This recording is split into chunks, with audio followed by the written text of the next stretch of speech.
देखो last classes में हमने क्या पढ़ा था, संविधान में हमने कहाँ तक पढ़ लिया था? अरे आर्टिकल में कौन सा?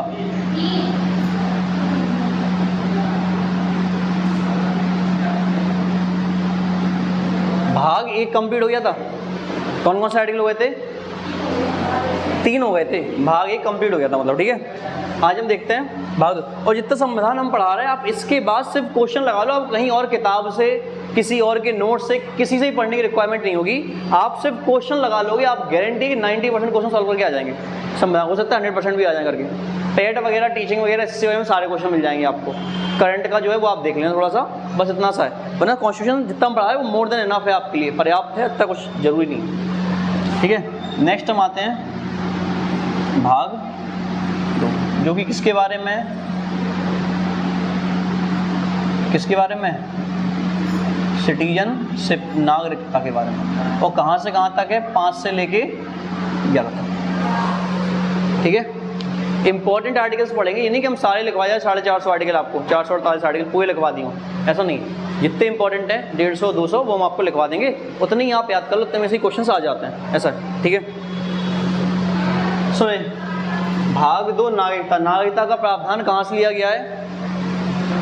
ब्रिटेन से, लिखवा चुके हैं, जो भी तुम्हें पढ़ा नहीं है, ठीक है। ब्रिटेन से लिया गया है। और हमारे यहाँ कैसी नागरिकता है? एकल नागरिकता, मतलब हमें सिर्फ हमारे देश की नागरिकता मिलती है, राज्य की कोई नागरिकता नहीं मिलती। क्लियर? देखते हैं, इसमें पहला आएगा आर्टिकल नंबर 5। इसमें क्या है? नागरिकता की एक, और इसी में लिखा है क्या?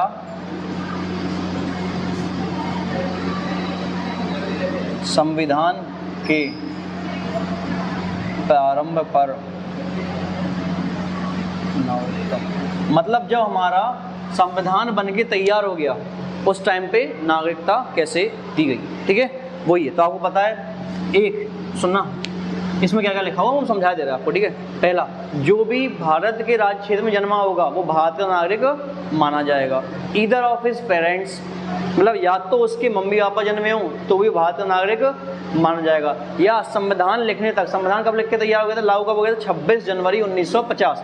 इसके पहले से 5 साल से कोई इंडिया में रह रहा होगा तो वो भी भारत का नागरिक माना जाएगा। या 19 जुलाई 1948 के बाद जो इंडिया में आया और 6 महीने से रह रहा है इंडिया में, वो भी भारत का नागरिक माना जाए। ये तो ये होता है कि भाई आप जन्म ही इंडिया में ले रहे हो तो आप भारत के नागरिक हो, या आपके मम्मी पापा यहाँ के हैं तो भी आप भारत के नागरिक हो, है ना। या यहाँ पे आने के बाद आपने टाइम स्पेंड कर लिया, रजिस्ट्रेशन करवा लिया है तो भी आप भारत के नागरिक हो। तो वो ये संविधान के प्रारंभ पर, जब संविधान बन के तैयार हुआ और लागू हुआ, उस टाइम पे लोग इंडिया में रह रहे थे, उनके माता पिता इंडिया के थे या रजिस्ट्रेशन करवा लिया है, तो वो लोग भारत के नागरिक माने जाएंगे। क्लियर है? यदि संविधान के प्रारंभ पर नागरिकता। नेक्स्ट देखें, आर्टिकल नंबर 6, ठीक है। ये क्या है? पाकिस्तान से भारत को परिवर्तन करने वालों की नागरिकता के, है ना,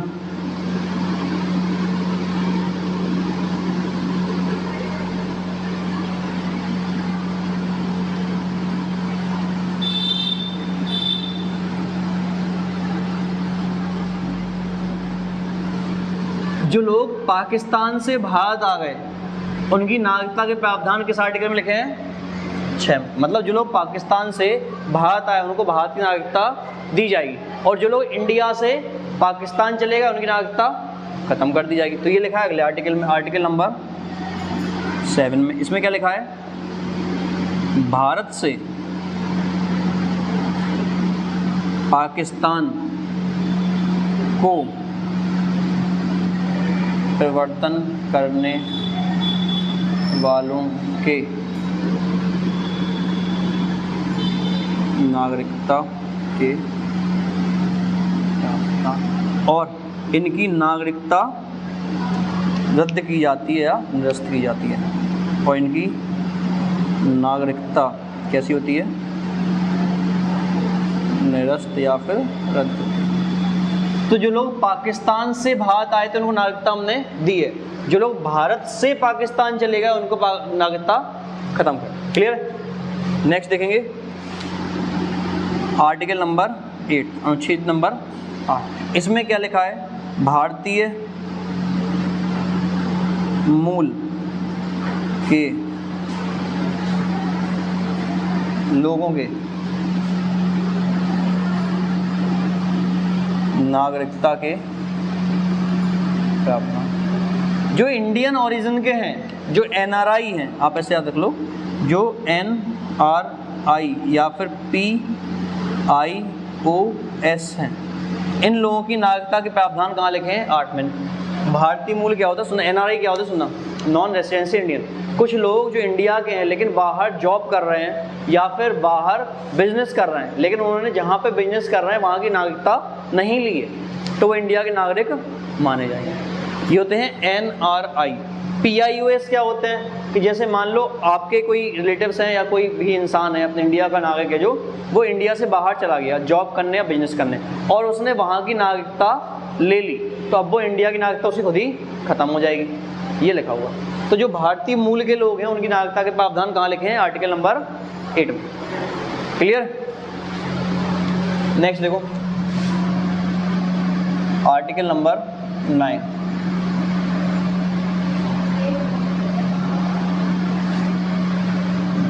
ये क्या है?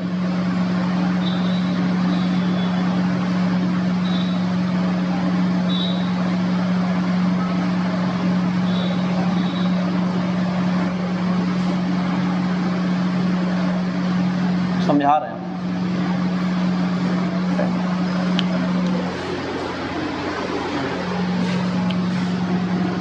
Article number 9, article number 10। Article number 9, 10 में क्या लिखा है? नागरिकता का बने। एक्चुअल ये नहीं है स्टेटमेंट, ये हमने अपने आप की सहूलियत की लिख दिया यहाँ पे।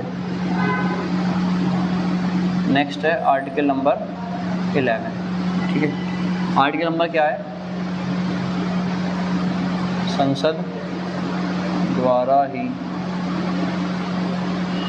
नागरिकता के प्रावधानों में बदलाव। सुनना एक एक करके और लाइन से ही याद कर लो तो अच्छा। सुनना एक एक करके। 5 में क्या है? नागरिकता की परिभाषा। आर्टिकल नंबर 6 में क्या है? कि जो लोग पाकिस्तान से भारत आए उनको नागरिकता दी गई। 6वें में क्या है? जो लोग 7वें में क्या है? जो लोग भारत से पाकिस्तान ले उनकी नागरिकता खत्म कर दी गई। 8वें में क्या है? जो लोग भारतीय मूल के हैं और इंडिया से बाहर रह रहे हैं लेकिन वहाँ की नागरिकता नहीं ली है, तो उनकी भारत की नागरिकता रहेगी। ये 8 में। 9 में क्या है? कि जो लोग इंडिया से बाहर चले गए उन्होंने बाहर की नागरिकता ले ली, तो उनकी इंडिया की नागरिकता खुद ही खत्म हो जाएगी। इसके बाद नागरिकता का बने रहना मतलब क्या है? कि आप अपनी नेशनैलिटी को, जो सिटीजनशिप है, जो आपकी नागरिकता है, उसको रिन्यू करवाना पड़ता है? नहीं, वो तो बनी हुई है परमानेंट। रिन्यू करवाता है कोई? कि नागरिकता रिन्यू करवा? नहीं। जब तक कि संसद कोई विधि का निर्माण नहीं कर देता तब तक आपकी नागरिकता एज इट इज आपके पास बनी रहेगी। दैट इज नागरिकता का बने रहना। और 11 है कि केवल नागरिकता की ये जो आर्टिकल्स हैं इनमें चेंजेस कौन कर सकता है? संसद अकेली। सिर्फ सेंट्रल गवर्नमेंट के पास अधिकार है कि वो नागरिकता से बने प्रावधानों में बदलाव कर सकता है। इसी के तभी CAA आया था 2019 में, आया था सिटीजनशिप अमेंडमेंट एक्ट, जिसपे दिल्ली में काफ़ी ज़्यादा बवाल कटा हुआ था। आपको याद हो कोरोना के जस्ट पहले। ठीक है वो। तो ये आर्टिकल है किसके? भाग 2 के। अगर आपको इतना पता है तो काफ़ी है। ठीक है। तो आपको पता है आप नागरिकता 5 प्रकार से ले सकते हो। नागरिकता 5 प्रकार से कह सकते हो। इधर बाई बर्थ, जन्म के आधार पर, बाई डेसेंट, अपने वंश परंपरागत के आधार पर। तीसरा है बाई एक्वायरिंग टेरिटरी, अगर किसी पूरे राज्य को हम अडॉप्ट करते हैं तो भी उसके सारे लोग जो है भारत नागरिक अपने आप माने जाएंगे। चौथा बाई रजिस्ट्रेशन, कि आप इंडिया में काफ़ी टाइम से रह रहे हो, 5 साल से, और आप पिछले 1 साल से इंडिया के बाहर नहीं गए हो और रजिस्ट्रेशन करवा लिया तो भी आप भारत नागरिक माने जाओगे। और बाई नेचुराइजेशन, ये 5 प्रकार हैं जिससे आप भारत की नागरिकता ले सकते हैं। ये आर्टिकल्स लिख लें। फिर मूव करते हैं सबसे इंपॉर्टेंट पार्ट पे, जो कि फंडामेंटल राइट्स। ये क्लियर सबको? इसमें कोई डाउट? इतने आर्टिकल्स में 5 से लेके 11 तक नहीं है। अगर आपको ये समझ में आता है कि जो हम पढ़ा रहे हैं तो आप सामान्य बालकों में आते हैं।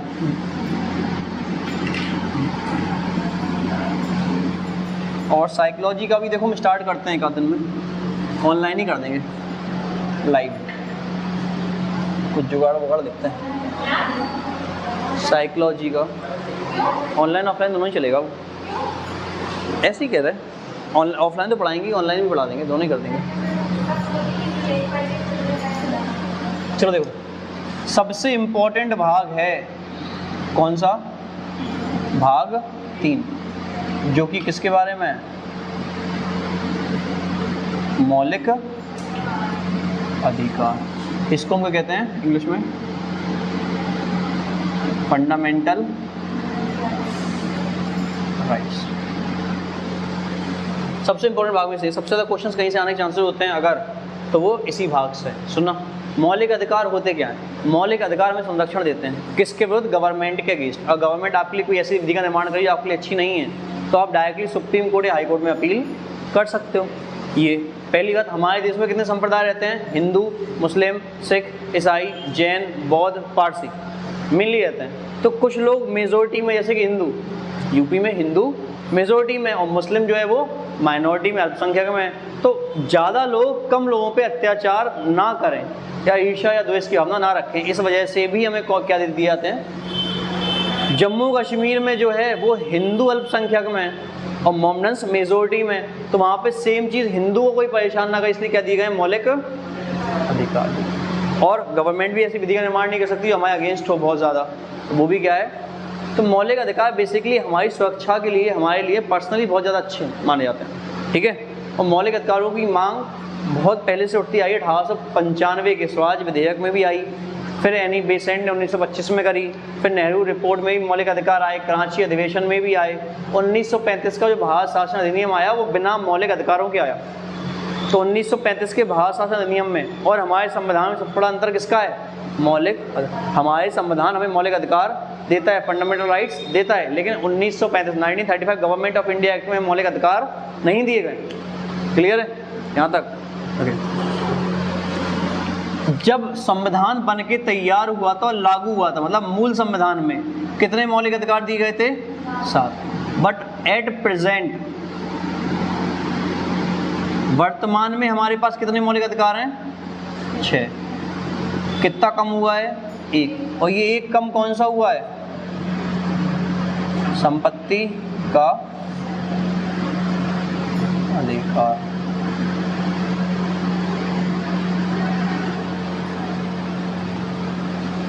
इसको हमारे मौलिक अधिकारों से अब हटा दिया गया। अब ये किस में आता है? वैधानिक या संवैधानिक अधिकारों में आता। और इसको कब हटाया गया? इसको हटाया गया 44वें संविधान संशोधन 1978 के तहत। अब इसको हमारे मौलिक अधिकारों से हटा दिया गया। क्लियर? तो अब हमारे पास मौलिक अधिकार कितने हैं? 6। कभी भी आएगा मूल संविधान में कितने थे? 7।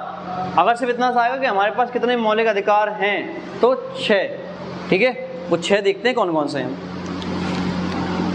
पहला है समानता का अधिकार, दूसरा है स्वतंत्रता का, तीसरा है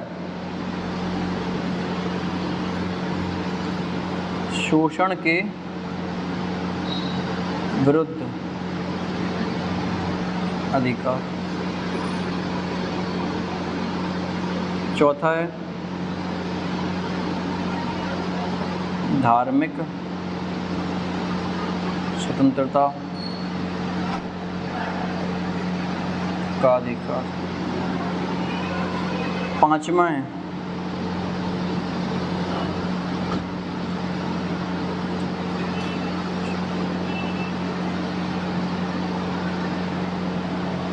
शैक्षणिक एवं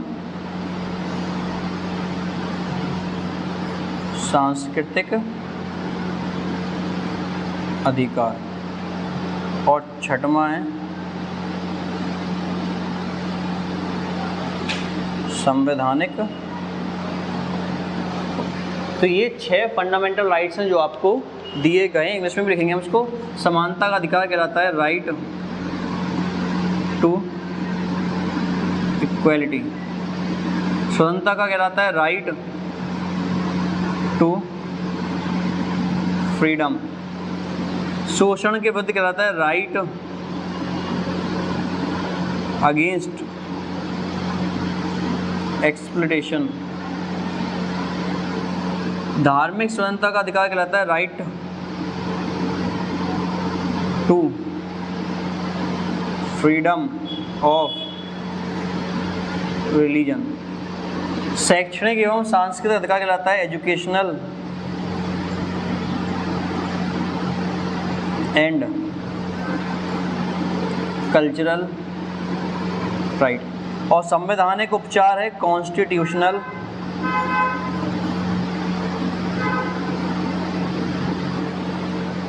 रेमेडीज। ये 6 अधिकार हैं जो आपको पढ़ने, इनके बारे में हम समझेंगे कैसे हैं, क्या हैं और कैसे कैसे वर्क करते हैं। ठीक है, पहला आता है समानता का अधिकार। समानता का अधिकार 14 से लेके 18 आर्टिकल्स तक आता है। ये क्वेश्चन भी आया हुआ है कि समानता का अधिकार किस आर्टिकल से किस आर्टिकल तक है। यूपी डेट में ही आया था ये। समानता का अधिकार कहाँ से 14 से लेके 18 तक। स्वतंत्रता का अधिकार कहाँ से कहाँ तक है 19 से लेके 22 तक। शोषण के विरुद्ध अधिकार कहाँ से कहाँ तक है 23 और 24 में। धार्मिक स्वतंत्रता का अधिकार कहाँ से कहाँ तक है 25 से लेके 28 तक। शैक्षणिक एवं सांस्कृतिक कहाँ से कहाँ तक है 29 और 30 में। और संवैधानिक उपचार किस में आते हैं 32 में। एक रह गया बीच का, कौन सा 31 नंबर। और 31 नंबर का आर्टिकल जो था वो क्या था, संपत्ति का अधिकार, जिसको हमारे मौलिक अधिकारों से हटा दिया गया है। किस संविधान संशोधन के तहत 44वें संविधान संशोधन 1978 के तहत। क्लियर। ये देखो आप, उसका मैं आपको एक एक करके सारे आर्टिकल समझाना स्टार्ट करते हैं। ठीक है, देखें आर्टिकल नंबर 12 से स्टार्ट हो जाता है, आर्टिकल नंबर 35 तक जाता है ये वाला भाग। आर्टिकल 12 में क्या है डेफिनेशन है, और आर्टिकल नंबर 13 में क्या है प्री कॉन्स्टिट्यूशन लॉ और पोस्ट कॉन्स्टिट्यूशन लॉ। मतलब कि अगर स्वतंत्रता के पहले या संविधान लागू होने से पहले किसी भी ऐसी विधि का निर्माण किया गया जो हमारे मौलिक अधिकारों को हमसे छीनती है तो उसको रद्द कर दिया जाएगा। और नेक्स्ट लिखा हुआ है इसी में क्या कि अगर संविधान लागू होने के बाद किसी भी ऐसी विधि का निर्माण होता है जो कि हमारे मौलिक अधिकारों को हमसे छीनती है तो उस विधि को भी खत्म कर दिया जाएगा। मेन हमें पढ़ना है आर्टिकल नंबर 14 से। तो मेन से देखेंगे आर्टिकल नंबर, ये हमने आपको लिखवाई दिया कि स्वतंत्रता का अधिकार, समानता का अधिकार कहाँ से कहाँ तक है 14 से 18। तो आर्टिकल नंबर 14 से पढ़ते हैं हम। ये में क्या देता है राइट टू इक्वलिटी। इसमें क्या है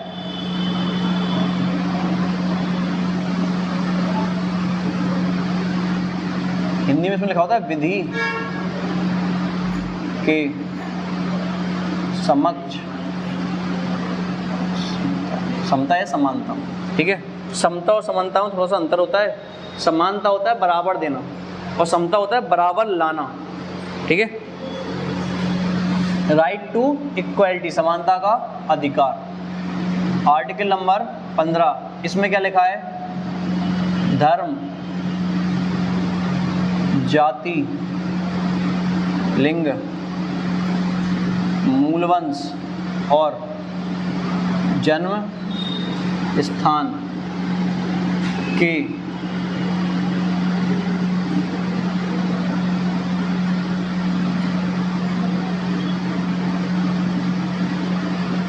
धर्म, जाति, लिंग, मूलवंश, जन्मस्थान के आधार पर भेदभाव से रोक। मतलब आप किसी भी इंसान से धर्म, जाति, लिंग, मूलवंश, जन्मस्थान के आधार पर भेदभाव नहीं कर सकते। ये कौन कहता है आर्टिकल नंबर 15। धर्म होता है आपका रिलीजन, जाति होती है आपकी कास्ट, लिंग होता है आपका सेक्स, मूलवंश होता है आपका रेस और जन्मस्थान होता है बर्थ प्लेस। इन पांचों आधार पे आप किसी से भेदभाव नहीं कर सकते। इसके अलावा किसी भी आधार पे कर लो तो अलग बात है। ठीक है, अच्छा इसमें कुछ सुधार भी किए गए हैं, जैसे कि हिंदू धर्म में सुधार किए गए हैं कि आप किसी को भी इन आधारों पे मंदिर जाने से या कुएं में पानी भरने से या भोजन में खाना खाने से नहीं रोक सकते। इसके अलावा पता है आपको कि जहाँ पे धर्म, जाति, लिंग के आधार पे भेदभाव ना करने की बात की गई, वहीं पे महिलाओं को और बच्चों को विशेष अधिकार दिया गया है। तो ये अपवाद है। रिजर्वेशन का क्राइटेरिया है आरक्षण का, वही जातिवाद है। जाति के आधार पर तो रिजर्वेशन है हमारे यहाँ, तो वो भी अपवाद है, क्योंकि यहाँ पे लिखा हुआ है कि धर्म, जाति, लिंग, मूलभूत जन्मस्थान के आधार पर भेदभाव नहीं होगा, लेकिन महिलाओं के अलग से आरक्षण है। पहली बात तो अपवाद है इसका। पहला आरक्षण अलग से किसके आधार पे? जाति के आधार पे, तो भी बच्चों के लिए स्पेशल प्रोविजन है, वो भी अलग। ठीक है, तो ये इसके अपवाद हैं कुछ कुछ।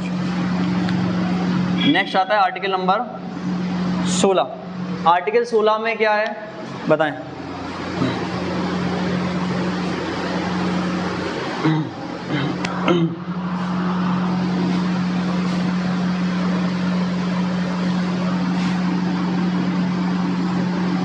लोक नियोजन के समान अवसर, मतलब जो गवर्नमेंट जॉब्स होती हैं इनमें बराबर की अपॉर्चुनिटी जाएगी सबको, बिना किसी धर्म, जाति, लिंग, मूल जन्मस्थान के आधार पे भेदभाव किए बिना। बस जितनी भी गवर्नमेंट जॉब हैं, जितनी भी आपकी जो वैकेंसीज निकलती हैं, उन सब पे बिना किसी इनके रिलीजन, कास्ट, सेक्स, रेस और बर्थ प्लेस के आधार पे कोई भेदभाव नहीं किया जाएगा। बट स्टिल इसमें भी अपवाद है। SC, ST, OBC को अलग से रिजर्वेशन है महिलाओं के लिए, कहीं कहीं उसमें भी है। ठीक है, और आप पता है इनके नंबर में भी कम है, कट ऑफ में भी अंतर है। तो भाई अगर यहाँ पे समान अवसर की बात की गई है तो रिजर्वेशन का क्राइटेरिया जाति के आधार पे क्यों है? ये सारी चीज़ें मेंशन है वहाँ पे कि OBC के लिए आरक्षण है, SC, ST के लिए आरक्षण है ना, और इनके जो कट ऑफ मार्क्स है उसमें भी ऊपर नीचे का अंतर है, अलग अलग कट ऑफ आते हैं, आप जानते हैं SC, ST, OBC और जनरल का। ठीक है, तो ये इसके क्या है? अपवाद। वहीं समानता वाले में भी है अपवाद। समानता वाले अपवाद क्या है भाई? पहले आर्टिकल का 14 का मतलब क्या है? राइट टू इक्वालिटी, कि सभी को कानून लागू होने से पहले समान माना जाएगा। अगर हम मर्डर करते हैं तो हमें भी उतनी सजा होगी, और राष्ट्रपति का बेटा भी मर्डर करे तो भी उतनी सजा होगी। ये नहीं कि हमने मर्डर किया तो 10 साल की है और राष्ट्रपति के बेटे ने मर्डर किया तो 2 महीने की है, ऐसा नहीं होगा।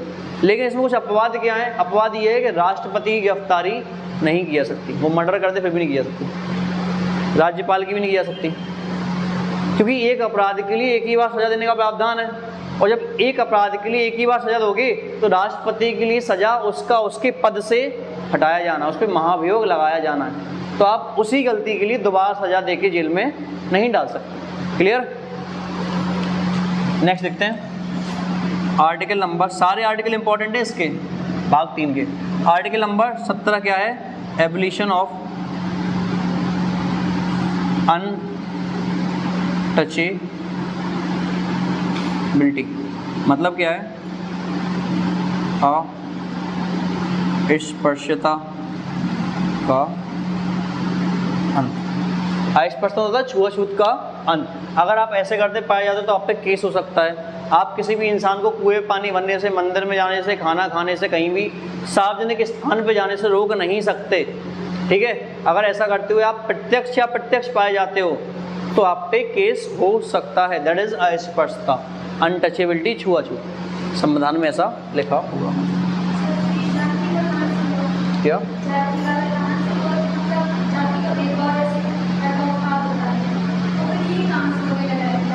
समझ नहीं आया? नहीं, वो नहीं है, क्योंकि जब अम्बेडकर जी ने लगाया था ये तो कि 10 साल के लिए उसका हटा देना, लेकिन उसके बाद पॉलिटिकल पार्टीज, वो अलग मुद्दा है, उस पर डिस्कस करेंगे, चीज़ आगे बढ़ेगी, वो ऑफलाइन क्लास में डिस्कस कर लेंगे कभी। ठीक है, वो अलग अलग पॉइंट्स उसके बारे में समझाते हैं आपको। ओके, ऐसा कर लेंगे। Article number 18। आर्टिकल 18 में क्या है? शाही उपाधियों का अंत, है ना।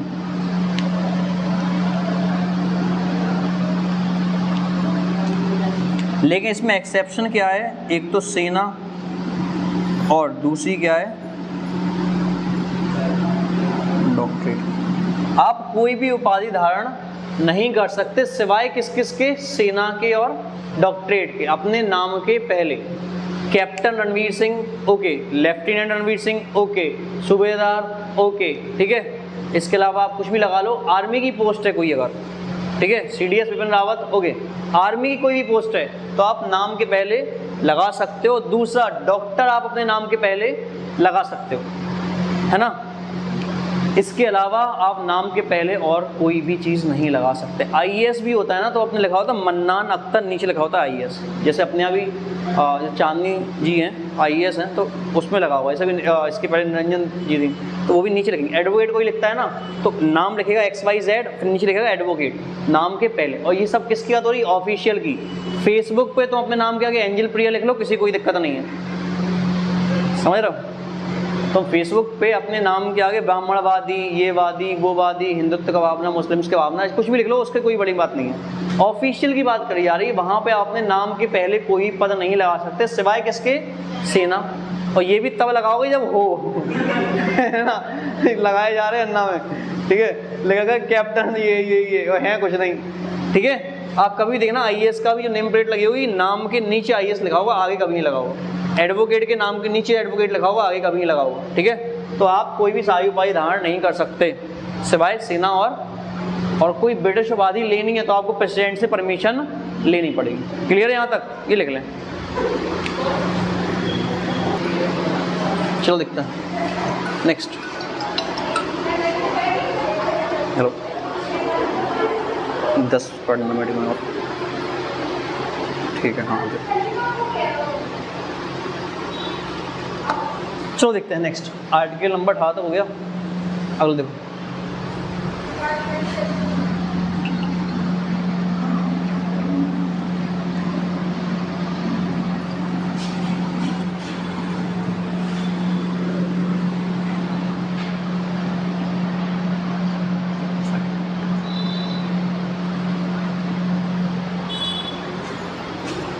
देखो आर्टिकल कहाँ तक हो गया था? 18 तक। और देख लो, एक तो बाकी कर लेता हूँ। Article number 19। आर्टिकल नंबर उसमें क्या है? राइट टू, इसमें क्या है? स्वतंत्रता का अधिकार। किस आर्टिकल में? अच्छा, इसमें कौन कौन स्वतंत्रताएं दी गई हैं आपको सुनना। सबसे पहले तो है बोलने की, राइट टू स्पीक, है ना। और किस किस की है? फ्लैग होस्टिंग की, ध्वजारोहण की स्वतंत्रता है आपको, मौन रहने की, साइलेंट होने की स्वतंत्रता है आपको, राइट टू इंफॉर्मेशन पाने की स्वतंत्रता है। ये सारी स्वतंत्रता आपको दी गई। कहीं भी सम्मेलन करने की, यूनियन बनाने की स्वतंत्रता है आपको, ठीक। कहीं भी जाके बस जाने की स्वतंत्रता है आपको, कहीं भी आप घूमने के लिए किसी भी राज्य में आ सकते हैं, इसकी स्वतंत्रता है आपको। ये सारी स्वतंत्रताएं आपको दी गई हैं। लेकिन बोलना कैसा हो? अच्छा वाला, है ना। बदतमीजी नहीं करनी है, बदतमीजी के केस में तो फिर हो जाएगा कांड, ठीक है, वो नहीं करना है। तो ये सारी स्वतंत्रताएं आपको किस आर्टिकल के तहत दी गई? आर्टिकल नंबर 19 के तहत। Next is article number 20, important. Article number 20 में क्या है?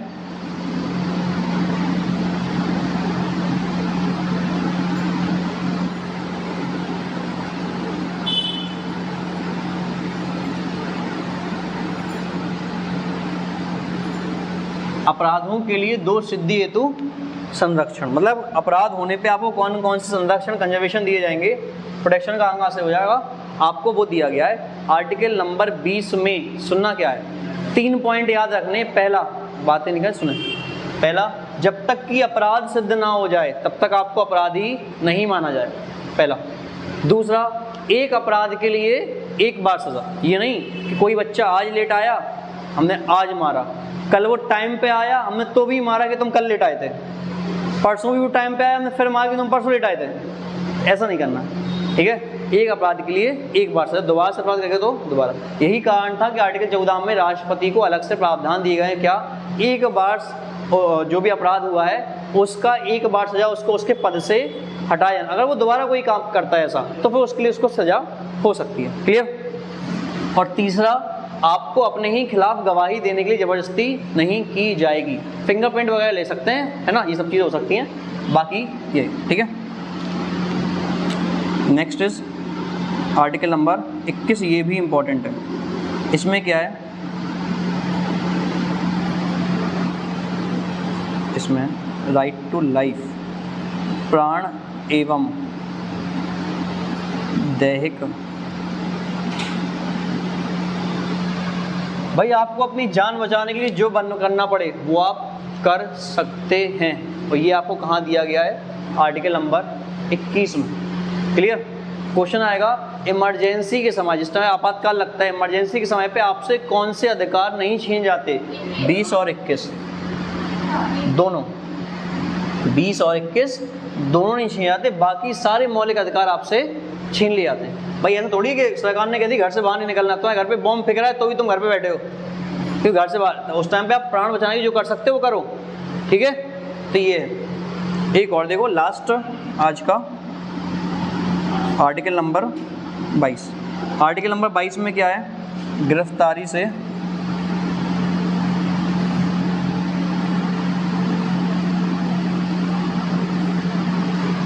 पुलिस आपको पकड़ने आई है, गिरफ्तारी के लिए आपको मौलिक अधिकार दिए क्या, गिरफ्तार किए गए इंसान को पहले पता ना हो गिरफ्तार क्यों कर रहा है, थोड़ी कि आए उठा के चल दिए, ऐसा नहीं हुआ, पहली बात। दूसरी बात, उस इंसान को 24 घंटे के अंदर या तो न्यायालय में या फिर किसी जिला मजिस्ट्रेट के सामने पेश करना होगा। और थर्ड थिंग, उस व्यक्ति को अपना मनपसंद वकील चुनने का अधिकार होगा। ये है गिरफ्तारी से संरक्षण। क्लियर है। आर्टिकल 22 तक ही रखते हैं आज, बाकी के कल, ठीक है। Thank you.